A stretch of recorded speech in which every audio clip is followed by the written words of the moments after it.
அந்த உபசரிப்பை ஏற்றுக்கொள்வது மகிழ்ச்சி தானே. இந்த மேடையில் தமிழ் பேசுவதும் நீங்கள் தமிழ் கேட்பதுமே மகிழ்ச்சி தானே. இல்லை, இப்போ நேரடியாகவே நான் உங்களிடத்திலே கேட்கிறேன், நீங்கள் இங்கே வந்ததும் இங்கே உட்கார்ந்திருப்பதும் இங்கே சிரிப்பதும் எல்லாமே நடிப்பு என்று சொன்னால் அதை விட அவமானம் எங்களுக்கு வேற ஒன்றும் இல்லையே.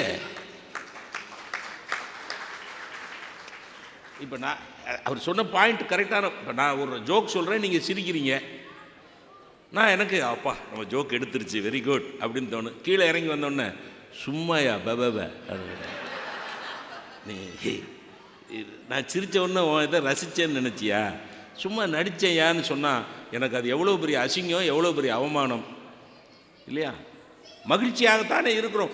மகிழ்ச்சியாக இருந்தால் தானே இவ்வளோ நீட்டாக ட்ரெஸ் பண்ணுவோம். ரொம்ப அடிப்படையான அர்த்தம் சார் அது.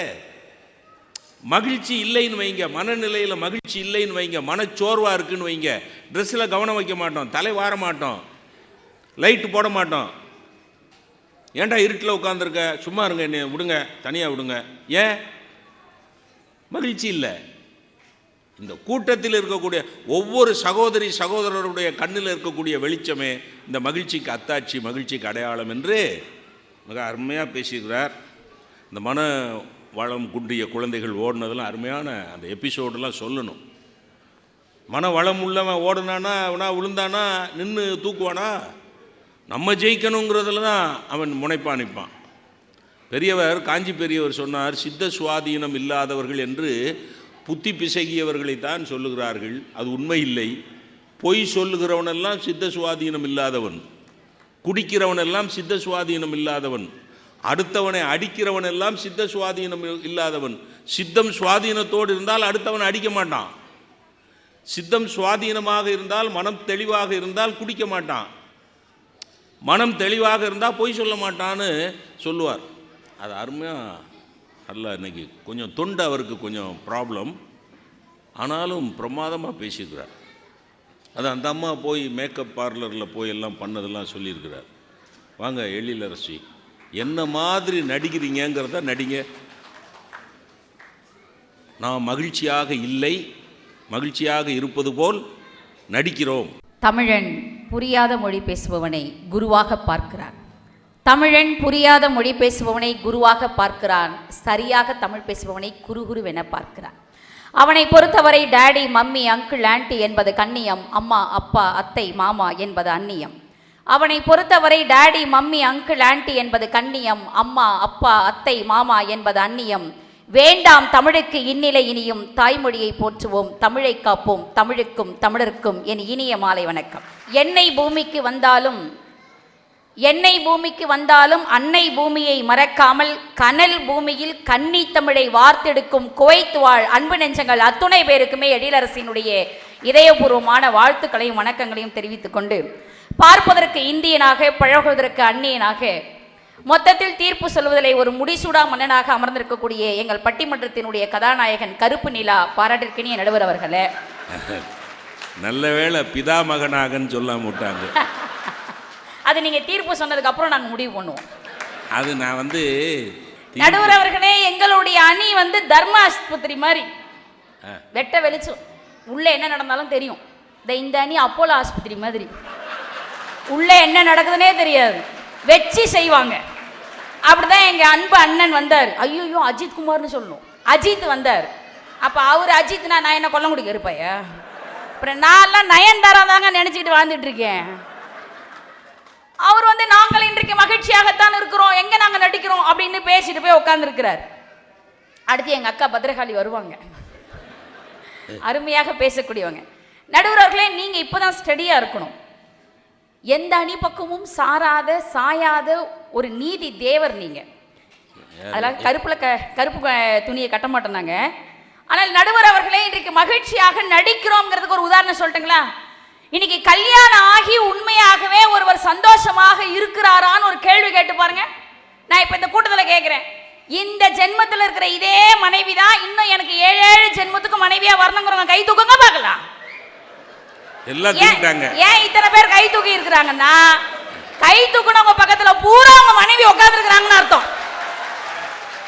முன்னாடி வரிசையிலே 3 சிங்க குட்டி கையை தூக்கல. ஏன்?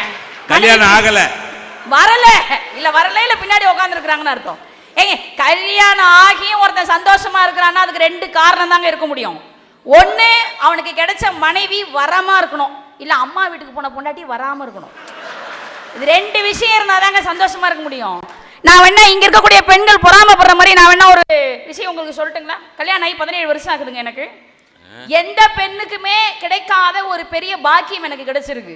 காலையில் எந்திரிச்சு எங்கள் வீட்டுக்காரர் என் முகத்தில் தான் முடிப்பார். உங்களுக்குலாம் அந்த பாக்கியம் கிடைச்சிருக்கா?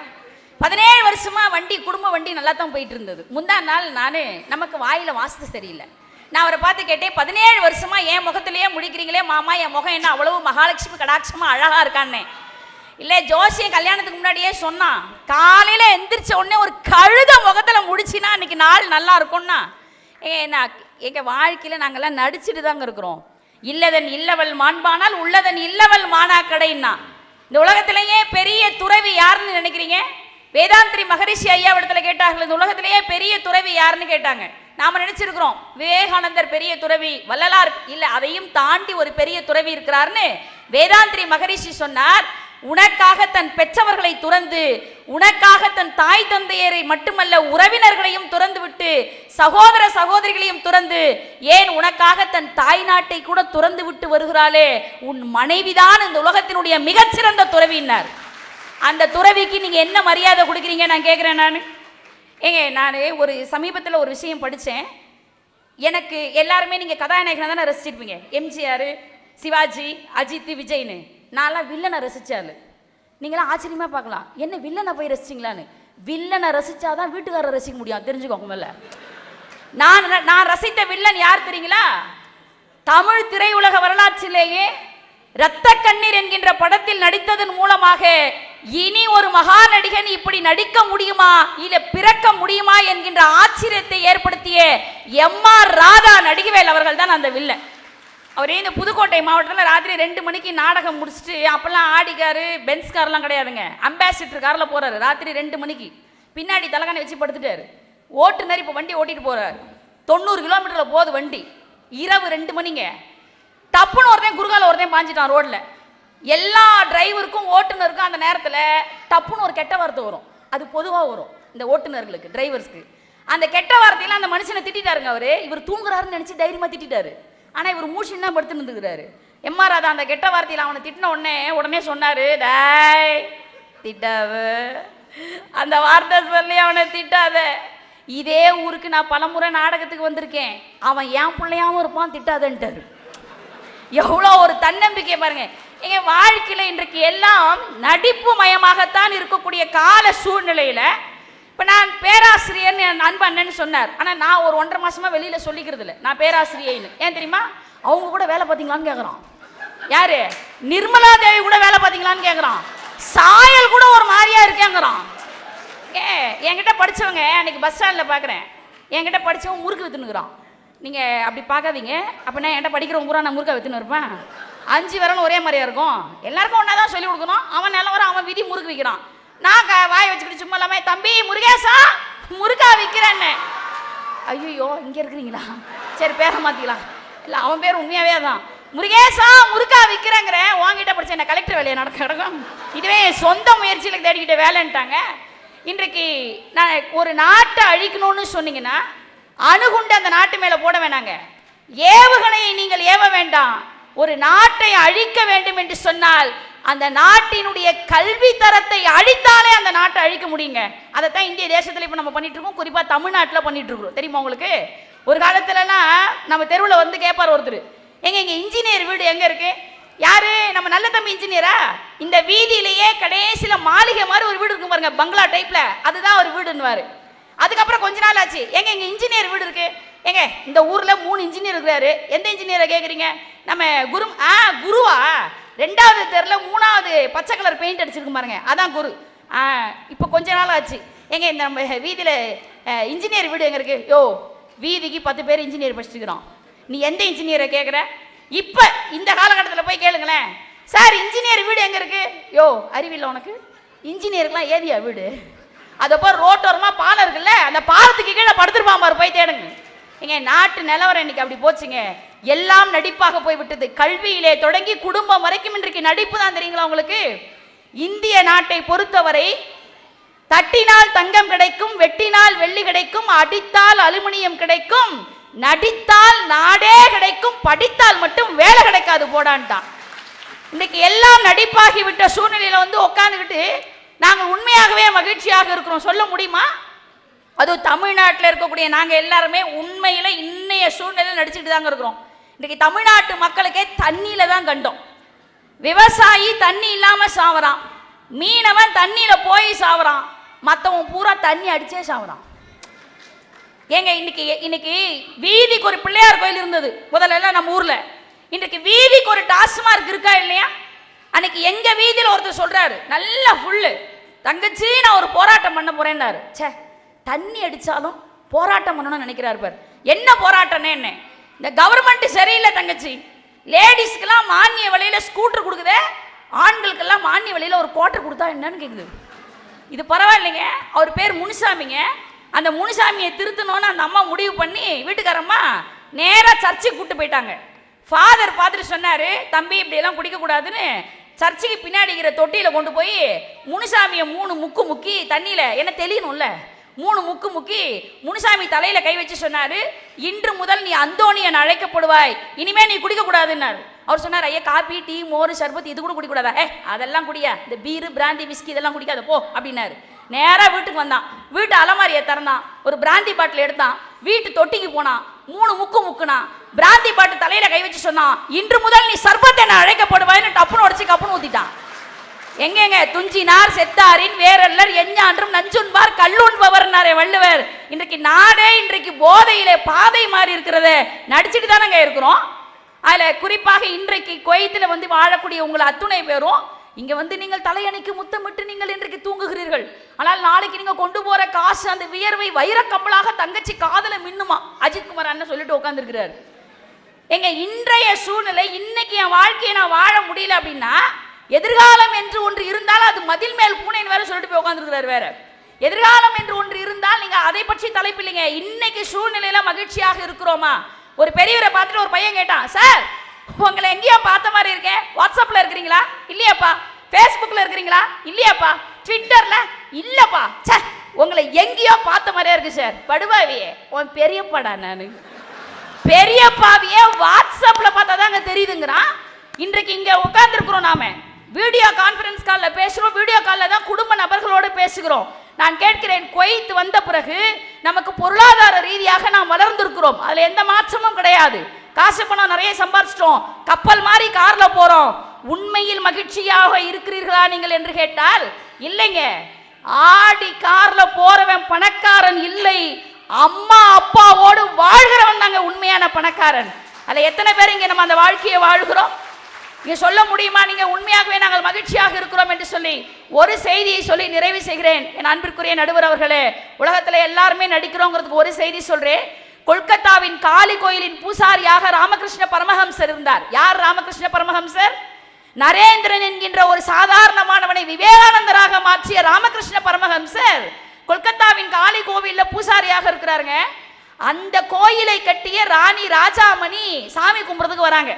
கருவறைக்கு முன்பாக அமர்ந்து சாமி கும்பிட்டு இருக்காங்க. இவர் பூஜை பண்றாரு. ராமகிருஷ்ணர் பூஜை பண்ண தட்டை கீழே வச்சுட்டு கிடுகிடுன்னு வந்து ராணி ராஜாமணிய பலார்னு கன்னத்துல ஒரு அறை விட்டார். அந்த அம்மாவுக்கு வலியில கண்ணுல இருந்து தண்ணி வந்துருச்சு. ஏன் பூசாரி நம்மளை அடிச்சாருன்னு தெரியலையேன்னு என்னன்னு கேட்டாங்க. அதுக்கு அவர் சொன்னாரு, சாமி கும்பிடுறதுக்கு இங்க வந்துட்டு உனக்கு கோர்ட்ல கேஸ் என்னாச்சுன்னு நினைச்சிட்டு இருக்கிறியே, எதுக்கு வந்தோமோ அந்த வேலையை பார்க்கணும், சாமி முன்னாடி நடிக்கிறியா அப்படின்னு பலார்னு ஒரு அறை விட்டாராம். இப்ப நான் கேட்கிறேன், கோயிலுக்கு போற நம்ம எல்லாருக்கும் பூசாரிக்கு இப்படி ஒரு மகிமை இருந்தா கன்னத்துல உழுமா விடாது. சில நேரங்கள்ல பூசாரிக்கே உழும், தெரியுமா உங்களுக்கு? எங்க நாடே நடித்து கொண்டுதாங்க இருக்கு, நாடே நடித்து கொண்டுதான் இருக்கிறது. அதனால் தான் ஷேக்ஸ்பியர் சொன்னான், உலகம் ஒரு நாடக மேடை, நாம் எல்லோரும் அதில் நடிகர்கள் என்று சொன்னான். என்று சொன்னால் நாம் ஆண் பெண் வித்தியாசம் இல்லாமல், பதவி வித்தியாசம் இல்லாமல் இன்றைக்கு உலகத்திலே நடித்து கொண்டுதான் இருக்கிறோம் என்று நீங்கள் தீர்ப்பு வழங்க வேண்டும். இல்லை என்று சொன்னால் இந்த பூ ஒன்று புயலாக மாறிவிடும். என்னுடன் தான் நீங்கள் பயணப்பட வேண்டும். மீனம்பாக்கத்திலே இவர்கள் உங்களுக்கு வணக்கம் நன்றி என்று சொல்லிவிடுவார்கள். திண்டிவனம் வரைக்கும் நீங்கள் என்னோடு வர வேண்டும் என்கின்ற காரணத்தினால் இதை எச்சரிக்கையாக இல்லை, வேண்டுகோளாக வைத்து விடைபெறுகிறேன். வாய்ப்புக்கு நன்றி, வணக்கம். நியாயத்துக்கு தீர்ப்பு சொல்கிறத விட பயப்பட்டு தீர்ப்பு எழுத வேண்டிய கட்டாயம் இப்போ எல்லா இடத்துலையும் இருக்குதுன்னு அவங்க சொல்கிறாங்க. நீ என் கூட தான் வரணும். பூ ஒன்று புயலாகுமா? தென்றல் புயலாகலாம், பூ எப்படி புயலாகும்? ஒரு கழுதையும் விளங்கலை. ஏன் ஒரு கழுதையும் விளங்கலைன்னா, அந்த பொண்ணோட வீட்டுக்காரர் அந்த அம்மாவை கழுதன்னு இருக்கார். கழுதை முகத்தில் முழிச்சா அதிர்ஷ்டம். அது ஒன்றும் அவர் தப்பாக சொல்லலாமா? கழுதைனா நல்ல தமிழ் படித்தவங்களுக்கு தெரியும், அழகான பொண்ணுன்னு அர்த்தம். அதனால் நீங்கள் ஆண்கள் வந்து இனிமேல் தைரியமாக, ஏ கழுதைங்க வா, ஏ கழுதை காப்பி கொண்டு வா, தைரியமாக சொல்லலாம். ஒரு நாள் இல்லாட்டி ஒரு நாள் உதவணும். நல்லா பேசிக்கிறாங்க, அருமையாக பேசிக்கிறாங்க. அவங்க சொன்னதில் ஒரே ஒரு இடம் மட்டும் நான் சொல்லிவிட்டு சுமதியை பேச சொல்கிறேன். ரொம்ப கேவலமான ஒரு நிலை. சும்மா அவங்க விளையாட்டாக சொல்லிட்டு போயிட்டாங்க. ஒரு பேராசிரியை கைதாகி ஜெயிலில் போய் இருப்பது என்பது ஒரு எவ்வளவு எப்படி சொல்கிறது, நினைத்தாலே வெட்கப்பட வேண்டிய ஒரு விஷயமா போயிடுச்சு. பார்த்தீங்களா? ஒரு கொலைகாரன் கைதாகலாம், கொள்ளைக்காரன் கைதாகலாம், குடிகாரன் கைதாகலாம். ஒரு பேராசிரியை கைதாவது, அது பேர் வேற நிர்மலான்னு வச்சிருக்கிறாங்க. நிர்மலம் அப்படின்னா குற்றமற்றவள் அப்படின்னு அர்த்தம். நிர்மலம், மலம்னா குற்றம், நிர்மலம் அப்படின்னா குற்றமற்றவள். அந்த பேராசிரியை தான் குற்றம் செய்தார்களா அல்லது குற்றம் செய்தவர்கள் பதுங்கி கொண்டு அந்த அம்மாவை பலிகடா ஆக்கி விட்டார்களா என்பது ஒரு பக்கம் கேள்விக்குறியாக நிற்கிறது. இப்போ நான் இந்த தலைப்புக்கு உட்பட்டு அந்த விஷயத்தை சொல்ல வேண்டும் என்றால், பாவேந்தர் பாரதிதாசன் நல்ல குடும்பம் பல்கலைக்கழகம் அப்படின்னார். இனிமேல் மனசாட்சி உள்ளவன் இந்த வாசகத்தை சொல்ல முடியுமா? ஒரு நல்ல குடும்பத்தை பார்த்து இனிமேல் உங்கள் குடும்பம் ஒரு பல்கலைக்கழகம் மாதிரி அப்படின்னு சொல்ல முடியுமா? சொல்கிற பாயிண்ட் புரியுதா? நல்ல குடும்பம் ஒரு பல்கலைக்கழகம்னு பாவேந்தர் பாரதிதாசன் பல்கலைக்கழகத்தையும் நல்ல குடும்பத்தையும் ஒப்பிட்டார். இனிமேல் சொல்ல முடியுமா? ஒரு பேராசிரியர் கைதாகிறார், ஒரு துணைவேந்தர் கைதாகிறார், ஒரு ஆராய்ச்சி மாணவர் கைதாகிறார், எல்லாரும் பல்கலைக்கழகங்களோடு சம்பந்தப்பட்டவர்கள் என்றால், இனிமேல் ஒரு நல்ல குடும்பத்தை பார்த்து பல்கலைக்கழகம் என்று சொன்னால் அதனுடைய உட்பொருள், நாளை உன் கணவன் கைதாவான், நாளை கழித்து நீ கைதாவாய், அதுக்கப்புறம் உன் மக கைதாவா, அதுக்கப்புறம் மொத்த குடும்பமும் உள்ளே இருக்கும். ஏன் தமிழன் குடும்பத்தை கோவில் என்று சொன்னான்? கோவிலுக்குள்ளே போனால் என்ன நிம்மதி கிடைக்கிறதோ அந்த நிம்மதி குடும்பத்துக்குள்ளே வந்தால் கிடைக்க வேண்டும். அப்பதான் குடும்பம் ஒரு கோயில். கோயிலே நிம்மதியா இல்லைன்னு தான் அவங்க வாதம். பூசாரி அடிக்கிறாரு யார? ராணிய. பூசாரியே தப்பு பண்ணா பூசாரிக்கே அடி விழுங்கிறாங்க. எங்க தென்காசிக்கு வந்தீங்கன்னா, பெரிய கோயிலுக்கு வந்தீங்கன்னா, கோயிலுக்குள்ளே செல்போன் தடை செய்யப்பட்டுள்ளதுன்னு பெரிய போர்டு வச்சிருக்கான். அந்த போர்டு கீழே நின்று போலீஸ்காரன் பேசிக்கிட்டு இருக்கான் செல்போனில். அந்த கொடுமையை கூட தாங்கிக்கிட்டேன். உள்ள பூஜை பண்ணுற பூசாரி தீபத்தை காமிச்சுக்கிட்டேன். சொல்லுங்க, இதோ வந்துட்டேன்.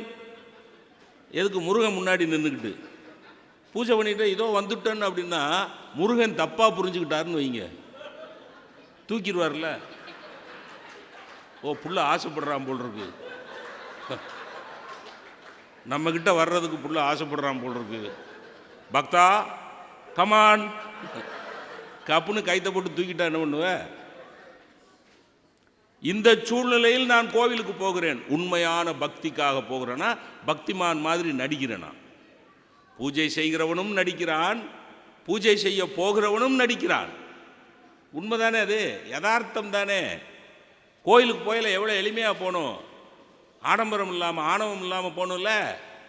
யோசிச்சு பாருங்கள். திருச்செந்தூரில் ஒரு தங்கத்தேர் ஊர்வலம், ஒரு சேட்டு குடும்பம், வடநாட்டு சேட்டு குடும்பம் பார்த்தீங்கன்னா அதுக்கு பணம் கட்டணுமா?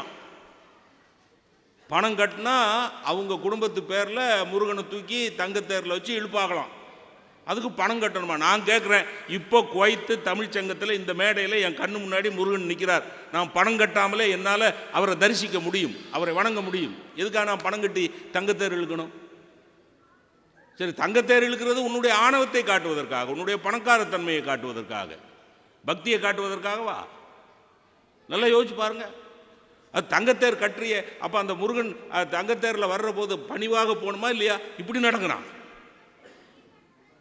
கணவன் மனைவி பிள்ளைய 3 நகையை பூரா அள்ளி போட்டுக்கிட்டு அந்த ஊர்வலத்தில் அப்புறாணியாக வந்தது முருகன் மட்டும்தான். அவர் இப்போ பாவமாக தேருக்குள்ளே உட்காந்துருக்கார். கேட்குறாரு ஐயர்கிட்ட, மிஸ்டர் ஐயர், எங்கே இழுத்துக்கிட்டு போகிறாங்க? ஐயர் சொல்கிறாரு, டோன்ட் வரி, நான் இருக்கேன், கவனமாக கர்ப்ப கிரகத்தை கொண்டு போயிடுறேன். என்ன சார் ஆச்சு இந்த நாடு? இந்த நாடுன்னா ஐ மீன் எங்கள் நாடு, எங்கள் நாடு தமிழ்நாடு, உங்கள் நாடு. அதை தான் அந்த அம்மா அழுது புலம்பியிருக்காங்க. எல்லாமே உலகமே நாடக மேடைன்னு ஷேக்ஸ்பியர் அன்னைக்கே சொல்லிட்டாரே, பிரமாதம். இப்போ தான் பூவே புயலாச்சுன்னா புயல் என்ன ஆகும்? இது பூ அதே புயலாகும்னு பயமுறுத்திருக்கு. இது ஏற்கனவே புயல் சூறாவளி ஆக போகுது. வாங்க. குவைத் தமிழ்ச்சங்கத்தை சார்ந்த நிர்வாகிகளே, குவைத் வாழ் தமிழ் மக்களே, இந்த அருமையான பட்டிமண்டபத்தை முறைப்படுத்தி கொண்டிருக்கக்கூடிய எங்கள் வணக்கத்திற்கும் மரியாதைக்கும் உரிய நடுவர் ஐயா அவர்களே, வாதிட வந்திருக்கின்ற சகோதர சகோதரிகளே, பெருமக்களே, உங்கள் அனைவருக்கும் எனது பணிவான வணக்கம். இந்த புயல் சில சமயம் மையம் கொண்டு நகர்ந்து நகர்ந்து நகர்ந்து நகர்ந்து காக்கிநாடாவுக்கு போயிடும். அந்த மாதிரி பாண்டிச்சேரியிலேருந்து காக்கிநாடா வரைக்கும் நகர்ந்த புயல் மாதிரி ஏதாவது சொல்லுவாங்கன்னு கடைசி வரைக்கும் எழுநரிசி பார்த்தேன். கடைசி வரைக்கும் நாம் மகிழ்ச்சியாக இல்லைன்றதுக்கு நீங்கள் என்ன தான் சொன்னீங்கன்றது எனக்கு இப்போ வரைக்கும் தெரியல. நடுவர் அவர்களே, எது மகிழ்ச்சி? 4 பேர் என்னை பார்த்து கை தட்டி ஆஹா நீ வாழ்க்கையில் வெற்றி பெற்றுட்டேன்னு நினைக்கிறது மகிழ்ச்சியா? ஒவ்வொரு நேரமும் நாம் கண்ணாடி முன்னாடி நிற்கும் பொழுது நான் யாருக்கும் துரோகம் செய்யவில்லை, திருடவில்லை, பொய் சொல்லவில்லை, நேர்மையாக வாழ்கிறேன் என்று என்னை பார்த்து நான் என் மனசாட்சி பாராட்டுகிறதே, அது மகிழ்ச்சியா?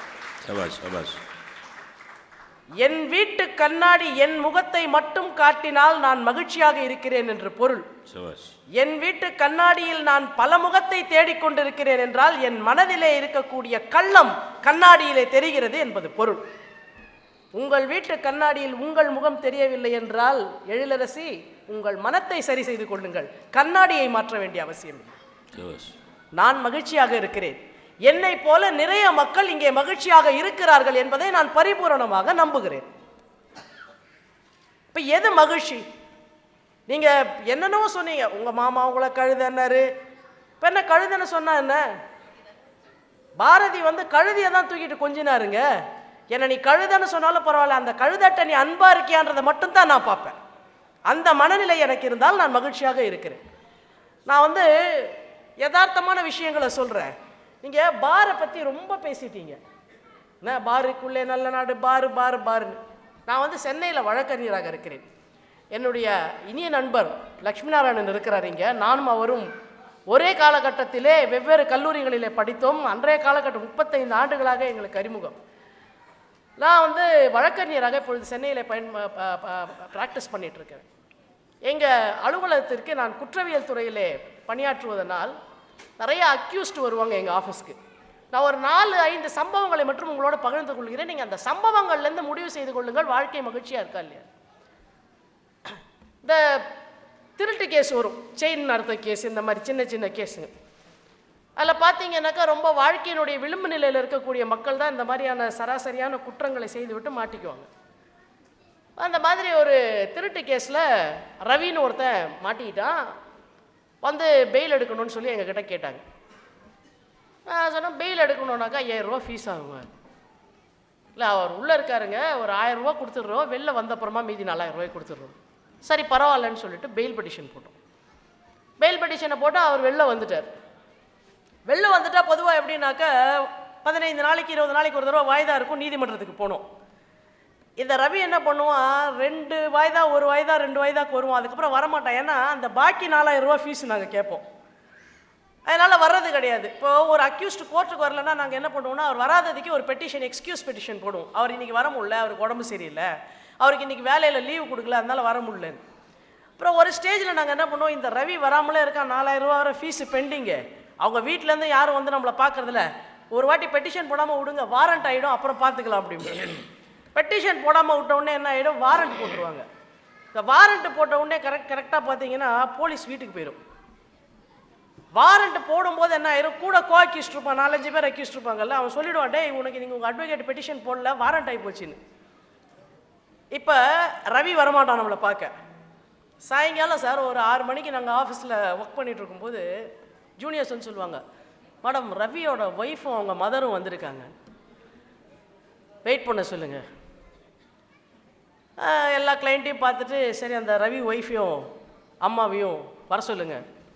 இதுக்கப்புறம் சார் நீங்கள் ஒரு 3 நிமிஷம் மனதளவில் நீங்கள் மெட்ராஸுக்கு வந்துடணும், அப்போ தான் இதை நீங்கள் ரசிக்க முடியும். வந்த உடனே அந்த ஒய்ஃபும் அம்மாவும் உள்ளே வருவாங்க என் சேம்பருக்குள்ளே, ரூம்குள்ளே. அந்த ஒய்ஃபை நான் அது வரைக்கும் பார்த்துருக்கவே மாட்டேன் சார், அதான் ஃபஸ்ட் டைம் பார்க்குறோம். அது ரொம்ப நாளாக என்னை பார்த்த மாதிரி, என்னகாச்சி என்னகாச்சின்னா நீ யார் முதல்ல, அதாங்க ரவி வீட்லேருந்து வந்துக்கிறேங்க. சரி ரவி எங்க, கேதாங்க நிற்கிது, கேதான் நிற்கிது, சரி அதை வர சொல்லு. அது பயந்துனே இருக்குதுக்கா, நான் வரமாட்டேன், மேடம் என்னை திட்டுவாங்க, 4 நாள் சாப்பிடல வர்றேன், அழக்கிய தாங்க ஆகுது, தக்கிய தான் இருக்குது. கீழே இருக்குது மேலே இருக்குதுன்னா என்ன அர்த்தம், நீ பாட்டுக்கு பெயில் எடுத்த 5000 ரூபா ஃபீஸ், இன்னும் 1000 ரூபா கொடுத்தா, அதோட போனவன் தான் வரல, 4000 ரூபா ஃபீஸ் யார் தருவாங்கன்னு நினச்சிட்டு இருக்கிற. அக்கா அத்தை விடுக்கா, வியாழக்கிழமை நான் உனக்கு 300 ரூபா கொடுத்துட்றேங்க்கா, எத்து விடுக்கா, வாரண்ட் எத்து விடுக்கா. எது 4000 ரூபா ஏற்கனவே பெண்டிங்கு, வாரண்ட் எடுக்கணும்னா அதுக்கு வேறு நாங்கள் ஒரு பில்லை போடுவோம், இதில் அவங்க எனக்கு வியாழக்கிழமை 300 ரூபா கொடுக்குறாங்க. அதெல்லாம் முடியாது, முதல்ல நீ ரவி வரல, ஐயாத்த விடுக்கா, அது பயந்து கிடக்குதுக்கா, அக்கியா தாங்க ஆகுது, நான் சொல்கிறேன்லக்கா. ஒன்று இந்த கதையெல்லாம் வேண்டாம், முதல்ல அவனை வர சொல்லு. நம்ம அது இப்போ அம்மா கிட்ட ரெக்கமெண்டேஷன், அவங்க அம்மா எப்படின்னாக்க குள்ளமாக இருக்கும், தலையெல்லாம் புரட்டி வச்சுட்டு, அது டைலாக் பேசாது, இளையராஜா ரீ ரெக்கார்டிங்லேயே பேசும்.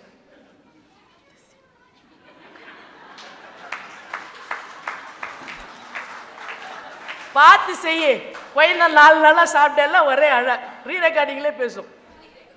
அதெல்லாம் முடியாதுமா, தயவுசெய்து அவனை வர சொல்லு, இல்லைன்னா நீங்கள் கிளம்பு, லேட் ஆச்சு ஆஃபீஸை முன்னோம்.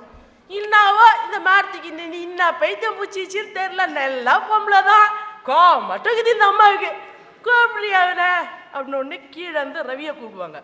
இப்போ ரவி 4 நாளாக குழந்தை சாப்பிட்டே இல்லைல்ல, அவன் வருவான் மேலே, ஒரு லுங்கியை கட்டிட்டு லுங்கி அப்படி எடுத்து வச்சுக்கிட்டு, ஒன்றுக்கும் மாட்டோம் ஒன்றுக்கும் மாட்டோம் ஒன்றுக்கும் மாட்டோம் ஒன்றுக்கும். என்னன்னா குழந்தை 4 நாள் இதுதான் சாப்பிடல, இது நல்லா சாப்பிட்ருக்கும். என்ன வாயை திறந்தாக்க வாசனை வந்துடும், அதெல்லாம் வாயை திறக்கமே ஒன்றுக்கும் போய்டும் ஒன்றுக்கும் போய்டும் ஒன்றுக்கும் போய்டும். நம்மளை பார்த்த உடனே பட்டம் போடுவான், ரெஸ்பெக்ட் ஆன நம்ம மேலே. ஏயா நீ அன்னைக்கு இது மாதிரி பண்ண, அத்தை விடுங்க, அதுக்கு ஒன்றையே தெரியாதுக்கா, அந்த முருகன் போயிருந்தாங்க, அவன் வீட்டாண்ட வந்து இட்டு இப்படி மாட்டி விட்டான். இப்போ முருகனுக்கு வாரண்ட் வந்துன்னு வச்சுக்கோங்க, முருகன் பொண்டாட்டியும் வந்து அதே தான் சொல்ல, அவருக்கு ஒன்றையே தெரியாதுக்கா, அந்த ரவி பையன் தாங்க வீட்டாண்ட வந்து இட்டு போய் மாட்டி விட்டான். நான் ஒரே ஒரு வார்த்தை தான் கேட்குறேன் இளரசி, அந்த மனைவி பேசியது முற்றும் போய், அந்த தாய் பேசியது முற்றும் போய். என்கிட்ட நடிச்சாங்க, என்கிட்ட தான் நடிச்சாங்க. ஆனால் தன் மகனான ரவிக்கு நல்லது நடக்க வேண்டும் என்றும், தன் கணவனான ரவி எப்படியாவது திருந்த வேண்டும் என்ற அந்த ஒரு ஆசையிலே அவர்கள் 2 பேரும் அந்த 10 நிமிஷம் என்கிட்ட போராடினாங்களே, அது நடிப்பா நிஜமா? அதை நீங்க சொல்லுங்க. நான் சொல்லுகிறேன், வாழ்க்கையில் தவறு செய்தாலும் அவன் திருந்துவான் என்ற நம்பிக்கையோடு ஒரு தாயும் மனைவியும் இருக்கிறார்களே, அவர்கள் நடிக்காமல் வாழ்ந்து கொண்டு இருக்கிறார்கள். ஆனால் அந்த அன்பை புரிந்து கொள்ளக்கூடிய மனநிலை நமக்கு இருந்தால் நாமும் மகிழ்ச்சியாக நடிக்காமல் இருக்கிறோம், உண்மையாகவே மகிழ்ச்சியாக இருக்கு.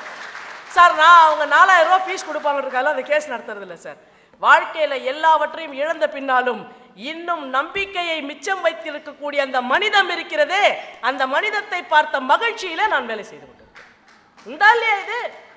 சரி அதை விடுங்க, இன்ஜினியர்ஸ் எல்லாம் இருக்கீங்க இங்கே நிறைய பேர். முன்னாடி எல்லாம் வீடு கட்டணுன்னாக்க, இப்போ வீடு கட்டினா பைல் ஃபவுண்டேஷன் போடுறோம். முன்னாடிலாம் வீடு கட்டும் போது எப்படின்னு உங்களுக்கு தெரியும், கடகால் நோண்டுவாங்க, தெரியும் இல்லையா? கடகால் நோண்டி ஜல்லி வந்து கொட்டுவாங்க, செங்கல் வரும், மணல் கொட்டுவாங்க, கம்பி வந்து விழும். இதெல்லாம் வரும்போதே அந்த வீட்டுக்கு ஒரு வாட்ச்மேனை போடுவாங்க. வாட்ச்மேன் போடுறதுனா எப்படின்னா, வீட்டுக்குள்ளே ஒரு சின்ன குடிசை மாதிரி போட்டு நம்மளுடைய பேக்கிங் மெட்டீரியலில் இருக்க அந்த மரத்தை வெட்டி அதுலேயே ஒரு டோரை பண்ணி அதுக்கு ஒரு தாப்பா போட்டு ஸ்டாப், அந்த தாப்பாளுக்கு எதுனாக்க அந்த கதவுக்கு தாப்பால் சோடா ஓப்பனர், அதான் தாப்பால் போட்டு வச்சுருப்பாங்க. அந்த வாட்ச்மேனுக்கு ஒரு மனைவி, ஒரு குழந்தை, நாய் ஒன்று இருக்கும். ராஜான்னு ஒரு நாய்க்குட்டி இருக்கும், இல்லை மணின்னு ஒரு நாய்க்குட்டி இருக்கும். நான் சொல்கிறது உடனே நீங்கள் பாமரேனியன் டாகு, கிரேட் டீனு, ஜெர்மன் ஷெப்பர்ட்லாம் இல்லை, சாதாரண நாட்டு நாய் சார். நாங்கள்லாம் நாட்டு நாயை பார்த்து மகிழ்ச்சியாக இருக்கோங்க அம்மா. நாட்டு நாயை பார்த்து மகிழ்ச்சியாக இருக்கவங்களுக்கு தெரியும் அது என்னன்னு. அவன் வருவான் சார், அந்த வாட்ச்மேனு அவனே ஒரு பெரியாள் வேலையாகவும் பார்ப்பான், அவனே வாட்ச்மேனாகவும் இருப்பான். காலையில் அந்த அந்த அந்த அந்த ஏரியாவுக்கு முதல்ல குடி வந்திருக்காங்க. அப்போ தான் அந்த ஒய்ஃப் என்ன பண்ணும், ஒரு வீடாக போய் வீட்டு வேலை இருக்காமா, வீட்டு வேலை இருக்காமான்னு கேட்கும். ஏதாவது ஒரு 3 வீட்டில் எப்படியும் வீட்டு வேலை இருக்கும், வீட்டுக்கு வேலைக்கு சேர்த்துக்குவாங்க.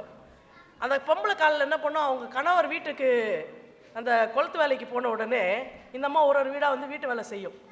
சாயங்காலம் மறுபடியும் 3 மணிக்கு எல்லார் வீட்டுக்கு வந்து முறவாசல் செஞ்சு கோலம் போட்டுட்டு, ஏக்கா ஏதாவது ஒரு காய்கறி இருந்தால் கூட அப்படின்னு கேட்கும்.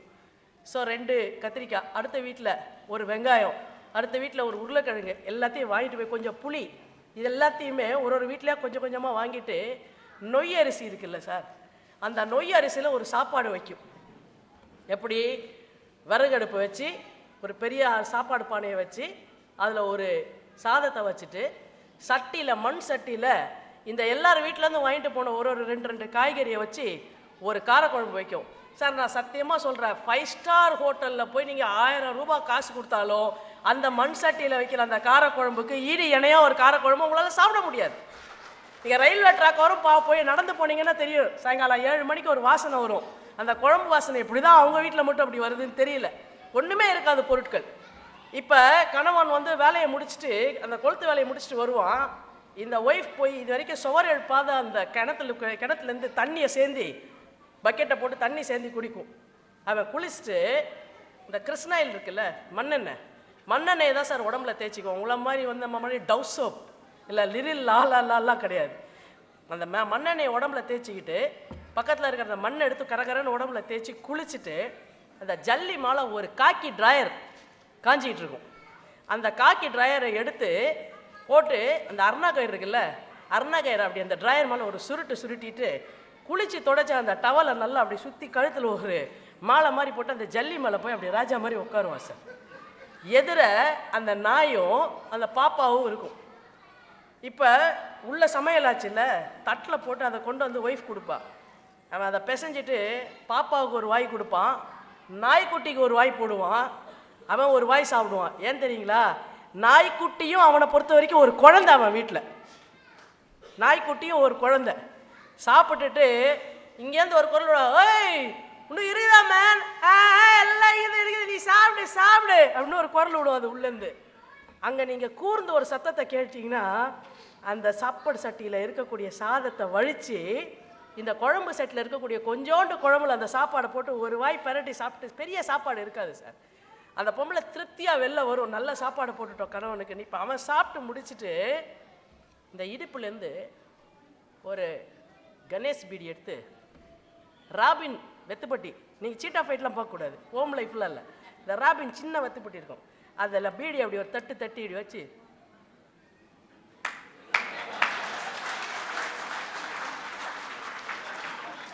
சார் சத்தியமாக சொல்கிறேன் சார், நீங்கள் பெரிய மாட மாளிகையில் வாழ்ந்தாலும் கூட அந்த பீடி பிடிக்கிற போது அவனுக்கு இருக்கக்கூடிய அந்த சந்தோஷம் இருக்கே, அது அப்பழுக்கற்ற மகிழ்ச்சி. ஏன் தெரியுங்களா, யாரும் நம்மளை பாராட்டணுன்றதுக்காக அவன் ஒரு நிமிஷம் கூட வாழல சார். அவன் வாழவில்லை, அவன் மனைவி வாழவில்லை, அவன் குழந்தை வாழவில்லை, அவன் வீட்டு நாய் வாழவில்லை. அடுத்தவர்கள் பார்ப்பதற்காகவும் பாராட்டுவதற்காகவும் வாழ்க்கையை நடத்துபவர்கள் தான் மகிழ்ச்சியாக இருப்பதை போல நடிக்கிறோமே தவிர, எனக்கு வேண்டியது கிடைத்தால் போதும் என்ற நிறைவோடு இருப்பவர்கள் யாரும் நடிப்பதில்லை.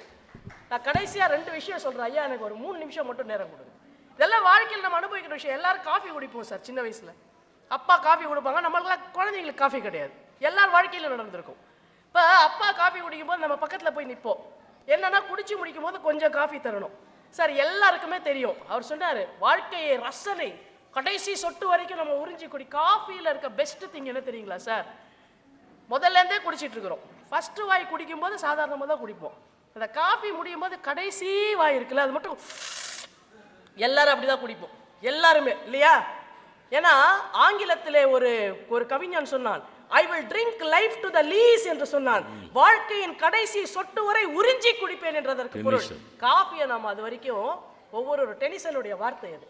ஐ cannot rest from travel, I will drink life to the lees என்று சொல்லுவான். கடைசி சொட்டு வரைக்கும் உறிஞ்சி குடிக்கிறது. ஆனா இந்த அப்பா அந்த கடைசி சொட்டை உறிஞ்சி குடிக்கணும்னு நினைக்கும் போது நம்ம பக்கத்துல நிப்போம் சார், குட்டியோண்டா. அப்ப என்னன்னா அப்பா கொஞ்சம் காஃபி கொடுப்பாரு, அந்த காஃபியை வாங்கி நம்ம குடிப்போம். பெரிய மகிழ்ச்சி அதுல. ஒரு வேளை என்னைக்காவது அப்பா அந்த கொஞ்சம் காப்பியை நமக்கு குடிக்க மறந்துட்டாருன்னு வச்சுக்கோங்களேன், உருண்டு பிறண்டு அழுவோம். அதுக்கப்புறம் இல்லடி நான் கொடுக்குறேன் உனக்குன்னு சொல்லி உள்ளேருந்து திருப்பி அதே டம்ளரில் காஃபி எடுத்துருந்தா அவர் கொஞ்சம் குடிச்சு நம்மகிட்ட கொடுத்ததுக்கு அப்புறம் தான் இருப்போம். நீங்கள் நல்லா யோசிச்சு பாருங்க, 3/4 டம்ளர் காஃபியை குடிக்கின்ற பொழுது நமக்கு வராத நிறைவு அந்த கடைசி வாயில தான் நமக்கு வரும். ஆனா அந்த நிறைவான கடைசி வாயை எங்க அப்பா எனக்கு விட்டு கொடுத்தானே அப்படின்னு எங்க அப்பாவை மனப்பூர்வமா நினைக்கிற எந்த குழந்தையும் தன்னுடைய அப்பா அம்மாவை அனாத ஆசிரமத்தில் விட்டுட்டு போகாது சார், போகாது. என்ன சொல்றீங்க எல்லாம் அனாத ஆசிரமத்தில் விட்டு போயிட்டாங்க? நான் ஒன்னே ஒன்று சொல்லட்டுமாமா, அனாத ஆசிரமத்தில் விட்டுட்டு போகக்கூடியவர்கள் 1000ல் ஒருத்தர், மீதி 999 பேர் என்னைக்கா இருந்தாலும் எங்க அப்பா அம்மாவை கடைசி வரைக்கும் நான் நல்லபடியா வச்சு பார்த்துக்கணும், அதற்கு நான் அலுவலகத்திலோ அந்நிய நாட்டிலோ எவ்வளவு கஷ்டப்பட்டாலும் பரவாயில்லை, அவமானப்பட்டாலும் பரவாயில்லைன்னு மனசாட்சியோட வேலை செய்யக்கூடிய ஆண்களும் பெண்களையும் தான் நாம் சமூகத்தில் பார்த்து கொண்டிருக்கிறோம். இல்லைன்னு உங்களால சொல்ல முடியுமா? எது நடிப்பு இதுல? எது நடிப்பு? அந்த கொஞ்சம் காஃபியில் எங்கள் அப்பா இருக்கு. அந்த இன்னைக்கும் சார் நமக்கு நிறைய பேருக்கு அப்பா இருக்கலாம், இல்லை இன்றைக்கு அப்பா இல்லாமல் இருக்கலாம்.